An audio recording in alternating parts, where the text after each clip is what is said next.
Coach বদল নাকি খেলোয়াড় বদল নাকি বদল খেলার ধরনে অনেক প্রশ্ন থাকবে ব্রাজিল দলকে নিয়ে। তবে ব্রাজিল দলের সফলতা চাইলে পরিবর্তন করতে হবে অনেক কিছুই, এমনকি সেখানে অনেক কঠিন কঠিন সিদ্ধান্ত নিতে হবে ব্রাজিল বোর্ড ও তাদের কোচকে। সিদ্ধান্ত নিতে হবে সমর্থকদের আবেগের বাইরে গিয়ে। কি কি কঠিন সিদ্ধান্ত নিতে হতে পারে ব্রাজিল বোর্ডকে, তা নিয়ে থাকছে প্রতিবেদন। লুইস ফিলিপ স্ক্যালোরি ট্যাকটিক্স সাজালেন, তবে মনোপুত হলো না। দেখলেন নিজের ডাগ আউটে আছে রোনালদো নাজারিও, রোনালদিনহো, কাফু সহ বড় বড় নাম। এবার স্ক্যালোরি দিলেন ফ্রিডম, খেলো নিজের মতো। সেই ফ্রিডমেও মিলল সফলতা। 2002 বিশ্বকাপ শিরোপা ঘরে তুলল ব্রাজিল। তবে 23 বছর পর বাস্তবতা ভিন্ন। বর্তমানে রোনালদো বা রোনালদিনহো মানের খেলোয়াড় নেই ব্রাজিল দলে, তবে অনেক প্রতিভা আছে বটে। তবে সেভাবে কেউ নিজেদের লিজেন্ডের লেভেলটা ছুঁতে পারেনি। তাই 23 বছর পর নিজেদের ইতিহাসের অন্যতম বাজে সময় পার করছে ব্রাজিল দল। বিশ্বকাপে যেতে না পারার শঙ্কা, একের পর এক কোচ বদল, পেনাল্টি দুর্বলতা, ট্যাকটিক্স সহ ব্রাজিল যেন সমস্যায় জর্জরিত দল। সেই দলকে জাগাতে তাই নতুন কিছু প্রয়োজন।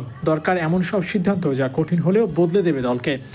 ব্রাজিলের সবার আগেই বড় নামের দিকে ঝোঁকা যাবে না। ক্লাবে ভিনি, রদ্রিগোরা যাই করুক, জাতীয় দলে তাদের পরীক্ষা দিয়েই থাকতে হবে। এমনকি একাদশে নিশ্চয়তাও দেওয়া যাবে না কাউকে। নেইমারের ক্ষেত্রেও নিতে হবে এমন সিদ্ধান্ত। তার বয়স ও ফর্ম দেখে তার মিনিটের দিকে ফোকাস দেওয়া উচিত।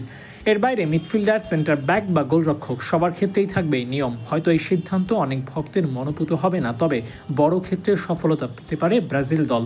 ব্রাজিল দলকে স্বচ্ছ হতে হবে বোর্ডে। ব্রাজিল বোর্ডে আছে একাধিক দুর্নীতির অভিযোগ। এছাড়াও সরকারি হস্তক্ষেপের কথাও শোনা যায়। তবে সব আমলে নিয়ে নতুন করে সাজাতে হবে বোর্ডকে। দুর্নীতির বাইরে প্রাধান্য দিতে হবে ফুটবলকে, তবেই মিলতে পারে সাফল্য।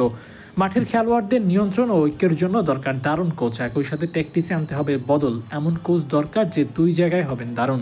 আর তাকে পেতে সর্বোচ্চই করতে হবে ব্রাজিলকে। এছাড়াও ভালো কোচকে ভালো ফলের দিকে দিতে হবে। এর বাইরে খেলোয়াড়দের দিতে হবে চূড়ান্ত ডেডিকেশন। নিজের জন্য সব পরিস্থিতিকে নিজের উজাড় করে দিতে হবে। মাঠের পরিস্থিতি অনুযায়ী নিজের সবটা দিতে হবে। ক্লাব বা অন্য কোথাও নিজের পারফরমেন্সকে আনা যাবে না মাথায়। সব মিলিয়ে অন্য অনেক কিছুর পাশাপাশি এই সিদ্ধান্তগুলো জরুরি ব্রাজিলের সাফল্যের জন্য। এবার দেখা যাক আগামী দিন এর কোটি বাস্তবায়ন করতে পারে।